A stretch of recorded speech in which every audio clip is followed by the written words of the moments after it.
কিছু জল জল করছে। ভালো করে বুঝলাম সেই দুটো আগুনের গোলা যেন আমার মুখের দিকেই তাকিয়ে আছে। এরপরেই আরো এক গায়ে কাটা দেওয়া ব্যাপার টের পেলাম। আমার ঘাড়ের কাছে একটা ঠান্ডা হাওয়ার স্পর্শ অনুভব করলাম।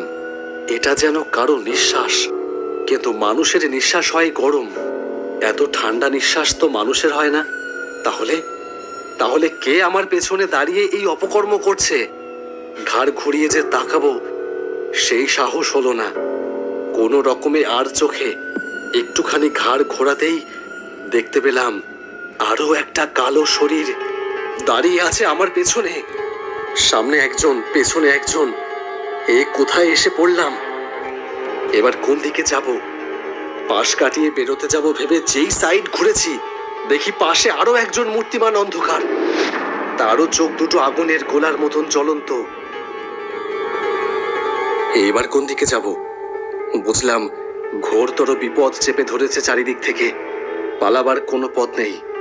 কিন্তু এরা কারা? আমাকে কি মেরে ফেলতে চায় এরা? ভয়ে ভয়ে বললাম, তো তোমরা কারা? আমার কাছে কি চাও? ভয় পাস না, ভয় পাস না, আমরা তোর ঘাড় মটকাবো না। আমরা ভূত ঠিকই, তবে আমরা ঠিক ঘাড় মটকানো টাইপের ভূত না, বুঝলি? আমরা অত মানুষ টানুষ মারি না, মাঝে মাঝে একটু এন্টারটেনমেন্টের জন্য ভয় দেখিয়ে লোককে মজা নিই। হ্যাঁ, এ আবার কেমন কথা? এ যেন ভূতের মুখে রাম নাম। আমরা কিন্তু তোকে চিনি ভাই, তুই শিউলির বয়ফ্রেন্ড ছিলি তাই না? হ্যাঁ, কিন্তু ছিলাম মানে?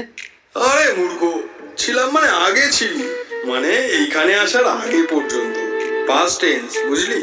কেন এইখানে আসার আগে পর্যন্ত কেন? আরে এ তো ভারী জ্বালা মাইরি, খালি কেন কেন করে। ওরে আমরা কারা জানিস? না, সে তো জানি না স্যার। আমরা হলাম শিউলির এক্স বয়ফ্রেন্ড। আমাদের তো একটা হোয়াটসঅ্যাপ গ্রুপও আছে, এক্স অফ শিউলি। এই দাঁড়া, তোকেও আমাদের গ্রুপে অ্যাড করে দিই। কেন আমাকে গ্রুপে অ্যাড করবে কেন? আমি তো জ্যান্ত মানুষ, আমাকে ভূতের গ্রুপে অ্যাড করবে কেন? এই মানুষের বাচ্চা, খবরদার বলে দিচ্ছি, আমাদের ভূত বলবি না, একদম বলবি না। আমাদের রেসপেক্ট দিয়ে কথা বলবি, বুঝলি?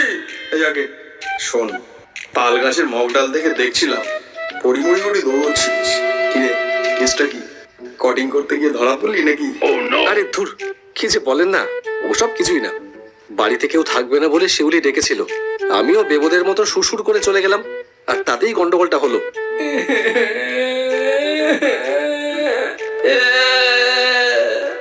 এই কিরে, তুই আবার সুর ধরলি? আরে পুরোনো কথা মনে রাখতে নেই বাবা, তোকে কতবার বলেছি ভুলে যা।